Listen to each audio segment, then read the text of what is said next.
Hello everybody, जय भीम, जय भारत, जय संविधान। जय भीम संसार यूट्यूब चैनल पर यह वीडियो मैं इसलिए प्रेजेंट कर रहा हूँ क्योंकि एक बहुत महत्वपूर्ण तथ्य है। ना तो राम था ना रावण था। लंका में जाकर पता लगाया, जैसे कि काल्पनिक ग्रंथ रामायण में कहा गया है कि हनुमान लंका गए वगैरह वगैरह, जो भी कहानियाँ हैं। हालांकि मैंने खुद कई बार पढ़ी है, मैं भूल गया हूँ क्योंकि फालतू चीज़ें याद रखने का कोई ज़रूरी नहीं है। काम की बात यह है कि हम मूल निवासियों का यह भारत है। विदेशी काले अंग्रेज, विदेशी आर्यंस, ब्राह्मण, ये भारत में आज से 5000 साल पहले आए थे। 1990 के आसपास की बात है। हमारे एक बहुत ही बुजुर्ग गुरुजी थे। एक्चुअल में बहुत पीढ़ी दर पीढ़ी 3 पीढ़ियों के गुरुजी रहे हैं हमारे। वो सुभाष चंद्र बोस जी से मिले हुए हैं किसी समय में। आज़ादी की लड़ाई उस समय से थे वो, तो वो बहुत ही बुजुर्ग थे। मेरे ख्याल से 99 के आसपास उनकी उम्र रही होगी जब मैं 14-15 साल का था। तो उन्होंने इनके बारे में बताया था कि विष्णु तुमने बालक दिए बहका वगैरह वगैरह, जो जैसे भक्त प्रहलाद को बहकाया वगैरह। इन्होंने होलिका की हत्या करी थी। तो ऐसे तमाम किस्म के कि रावण था, रावण या राम ये थे कि नहीं थे, इस पर जाकर हमारे वर्तमान संघर्षकारी, क्रांतिकारी और बुद्धिज्म में एक्टिव सक्रिय है, उन्हें वहाँ जाके कुछ लोगों से वार्तालाप भी करी। CS भंडारी जी ने, भारतीय बौद्ध महासभा की जानी मानी हस्ती है। माननीय राजरत्न अंबेडकर जी राष्ट्रीय अध्यक्ष हैं और ये बाबा साहेब के टाइम से ही एक्टिव है। धम्मदर्पण एक पत्रिका चल रही है। तो CS भंडारी जी ने ये बताया कि वो श्रीलंका गए, वहाँ कई दिन रहे और उन्होंने लोगों से बात करी, उनका साक्षात्कार किया। वहाँ ना कोई राम को जानता है ना कोई रावण को जानता है। देखिए कितनी बड़ी बात है, जो सृष्टि का रचयिता है भगवान राम, ओहो, भगवान राम को कोई जानता ही नहीं है भैया। अच्छा, रावण की बात करें तो रावण को इन्होंने ब्राह्मण बताया है अपने काल्पनिक ग्रंथ में। एक्चुअल है क्या, जब सम्राट अशोक, चक्रवर्ती सम्राट अशोक, जी हाँ, तो दशानन उन्हें कहा गया है। सम्राट अशोक विजयदशमी, सम्राट अशोक विजयदशमी राम रावण का त्यौहार नहीं है। ये त्यौहार है हमारे चक्रवर्ती सम्राट अशोक जी से संबंधित है, न कि ये आर्यंस से रिलेटेड है। आर्यंस छल कपट धोखे में निपुण हैं, विदेशी काले अंग्रेज। ये 5000 साल पहले भारत आए इन्होंने। तो मेरे उन बुजुर्ग गुरुजी ने भी 1990 में मुझे इसको बताने का प्रयास किया कि अपनी माता को माता कहे नहीं और पत्थर की मूर्ति को माता मान के उन्हें पूछता है। ब्राह्मण इतना शातिर है कि कौवे को बाप बना के आप से पुजवा देता है। जिंदा बाप को पानी नहीं पिलाते और मरे बाप को कौवे को बाप बताता है कि कौवा ही तुम्हारा बाप है और इसको ये खिलाओ वो पिलाओ वगैरह वगैरह।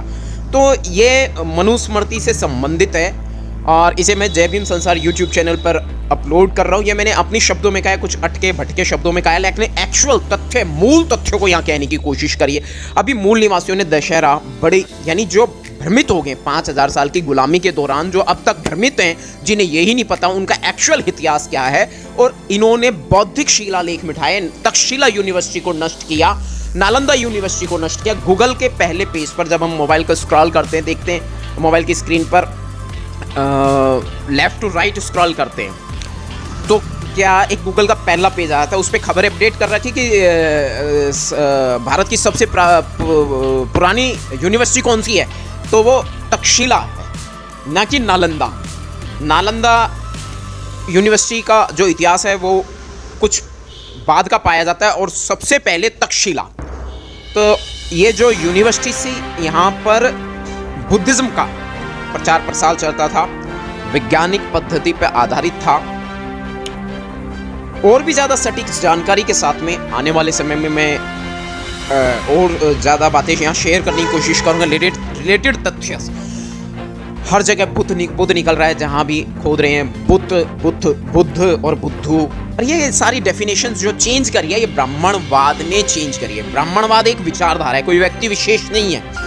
ये आर्यंस की विचारधारा है जो कई हजार साल पहले भारत आकर मूल निवासी सरल और कर्मठ प्रवृत्ति देख और यहाँ की संपदा देख, यहाँ का जो पर्यावरण था बहुत ही खुशहाल खुशनुमा आज भी है कि यहाँ खेतियाँ होती हैं, तरह तरह की सब्जियाँ, फल, यहाँ की ज़मीन काफ़ी उर्वरक थी, यहाँ धन था, भारत सोने की चिड़िया था।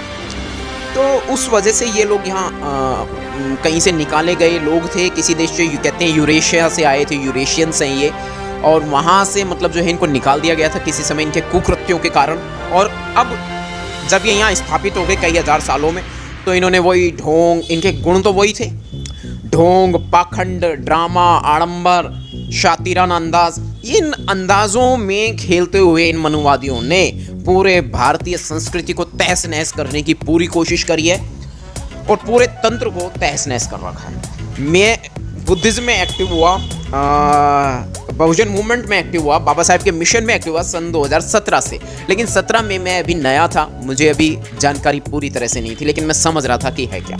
लेकिन 18 में मैंने कांग्रेस और बीजेपी दोनों आरएसएस के सिक्के, आरएसएस नाम का एक सिक्का और उसके दो पहलू हैं, एक है कांग्रेस और एक है बीजेपी। SC ST OBC का कितना भला किया है, कितना शोषण किया है। आप जो सोच रहे हो ना आपको कुछ दे दिया इन्होंने, आप इनके टाइम में कुछ बन गए, ऐसा कुछ भी नहीं है। आपके एक्चुअल वजूद को इन्होंने हैक कर रखा है, हाइड कर रखा है, और आपको थोड़ा सा प्रसाद दे दिया कि आप थोड़े में बहुत खुश हो जाओ। हिटलर की एक कहानी है कि वो पहले मुर्गे के सारे पंख नोच देता है, फिर उसको एक एक दाना डालता है, तो वो मुर्गा हिटलर को ही अपना खुदा और भगवान समझता है। तो ये मनुवादियों के तथ्यों को हमें समझना पड़ेगा, इनकी रणनीति को समझना पड़ेगा। ये ऐसा प्रावधान, ऐसी नाश की रचना क्यों करते हैं, क्यों पल पल में छल कपट, धोखा, षड्यंत्र, जालसाजी, गाली गलौज, और इनका पुलिस डिपार्टमेंट है ना जो मूर्खों का, इनकी जाति के लोग, इन ये जातियों पे मरते मिटते हैं नहीं आरामजादे, तो ये जातियां इनकी थानों में भी चलती हैं, अदालतों में भी चलती हैं। मेरे पास में प्रमाण है, एक ही मामले में नहीं, हजारों मामले में।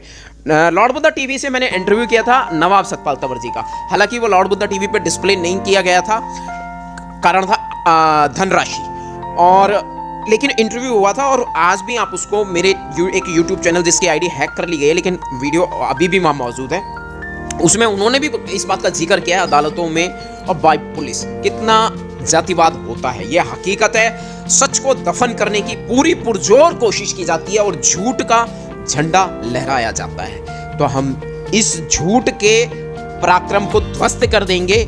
जय भीम, जय भारत, जय संविधान। वीडियो में कहे गए विचार, भाषा थोड़े अटके हुए हैं, लेकिन जो भी जानकारी है वो सटीक है और इस पर और गहरे अध्ययन के साथ में, पूरी PhD के साथ में आपको जानकारी उपलब्ध कराई जाएगी। हमारा मूल निवासी आज भी चाहे कितना ही एक्टिव हो गया होगा SC ST OBC, लेकिन मनुवादियों की गुलामी से आज़ाद नहीं हुआ है, मानसिक गुलाम है, अपने आप को बहुत बढ़िया समझता है, बहुत शानदार समझता है, लेकिन ऐसा है नहीं। ये तो तुम्हारा 1% है तुम्हारे वजूद का, और तुम अपने कर्मों के कारण हो, जो भी कुछ हो। महान जो बने हुए हैं ना, जो तुम्हें अच्छी चीज़ें मिल रही हैं, जो अच्छा मिल रहा है, वो बाबा साहेब के संविधान की वजह से मिल रहा है, हमारे महापुरुषों के संघर्ष से मिला हुआ है। और आज जो भी अच्छे हालात हैं, वो उस पर जो जीत हासिल हो रही है, तुम्हें लग रहा है ये तो भगवान की देन है। अबे कौन सा भगवान? मैंने फिर वीडियो वहीं से शुरू करी थी कि श्रीलंका गए थे अभी हमारे एक महत्वपूर्ण व्यक्तित्व, और उन्होंने वहां जाके इसकी जांच करी, इस पर बातें करी लोगों से, उनका साक्षात्कार लिया। वो कहते हैं ना तो हम राम को जानते ना रावण को जानते। इससे ज्यादा क्या कहूँ, जो उन्होंने मीडिया में अभी कहा वो डिटेल में यहाँ शेयर कर रहा हूँ। उसमें दशहरा मनाते हैं, लेकिन हकीकत में ये हमारा त्यौहार नहीं है। हमारा त्यौहार अशोक विदस्मी है, इसलिए है कि बाबा साहब ने धम लिया था। सर आप कह रहे हैं, मैंने आपको बताया क्यों मनाते हैं। जो पुष्यमित्र सिंह था वो सेनापति था और वैद्रथ राजा थे, उन्होंने उनको धोखे से मारा था, तो उस खुशी में ये अपना त्यौहार मनाते हैं। और जो वृहद्रथ था, जो हमारे राजा थे वृहद्रथ, उसको रावण की शक्ल दिखाते हैं, क्योंकि 10 बुद्धिस्ट राजा थे और उसको 10 सिर दिखाते हैं। और जो पुष्यमित्र सिंह है उसको रावण मान करके दिखाते हैं, जबकि रावण कहीं कोई पैदा नहीं हुआ, राम कोई पैदा नहीं हुआ, उसी को जन्मभूमि नहीं है। श्रीलंका में गया था, आपको मैं याद दिला दूँ, 4-5 साल पहले 1 हफ्ता में श्रीलंका रहा था। मैंने कम से कम 20 आदमियों से मुलाकात की थी, उसका इंटरव्यू लिया था, तो किसी ने भी ये नहीं बताया कि यहाँ पर राम रावण का युद्ध हुआ या यहाँ पर रावण था या सोने की लंका थी। ये सब बकवास है, सब झूठ है और काल्पनिक है। जय जय जय जय जय भीम, जय भीम, जय भीम। ठीक है, फिलहाल इतना ही। और ज़्यादा गहरी और सटीक जानकारी के साथ, बिना अटके हुए, बेअटक धारा प्रवाह के साथ दोबारा बताने की कोशिश करूंगा। इसमें मैं थोड़ा अटका हूं। देखिए, ये जो लोग कहते हैं कि धर्म परिवर्तन कर रहे हैं, वो गलत कह रहे हैं, क्योंकि धर्म परिवर्तन तो हमारा है ही नहीं। ये तो हमारे बुजुर्गों का धर्म है। पहले भारत में श्रवण संस्कृति थी और श्रवण संस्कृति में हम सब लोग थे। जो आज 85% लोग हैं वो सारे श्रवण संस्कृति में थे जी। और ये बीच में जब से आर्य आए तो यहाँ विवाद हुआ और विवाद का मतलब कारण यही हुआ कि श्रवण संस्कृति और वैदिक संस्कृति, दो संस्कृतियों का विकास हुआ। तो ये तो हम कह ही नहीं सकते कि भाई हम अपना जो है धर्म परिवर्तन कर रहे हैं, बल्कि ये है कि हम अपने पुराने धर्म में जा रहे हैं, वापसी कर रहे हैं, पुनर्जागरण कर रहे हैं। तो हम अपने धर्म में नया परिवर्तन नहीं कर रहे, बल्कि हम अपने धर्म में जा रहे हैं। ये दूध है तो वो आप ये नहीं कह सकते नहीं पानी है। एक समस्या तो जो उसमें लिया है शास्त्रों में वही कहोगे तो ये धर्म है, नहीं तो नहीं है। बुद्ध धर्म की यही तो बात है, वो पानी को पानी कहता है, दूध को दूध कहता है। ये उसकी वैज्ञानिकता है और यही तर्कवाद है। तभी इसलिए हम बहुत उनको मानते हैं। जय जय जय जय जय भीम। जय भीम।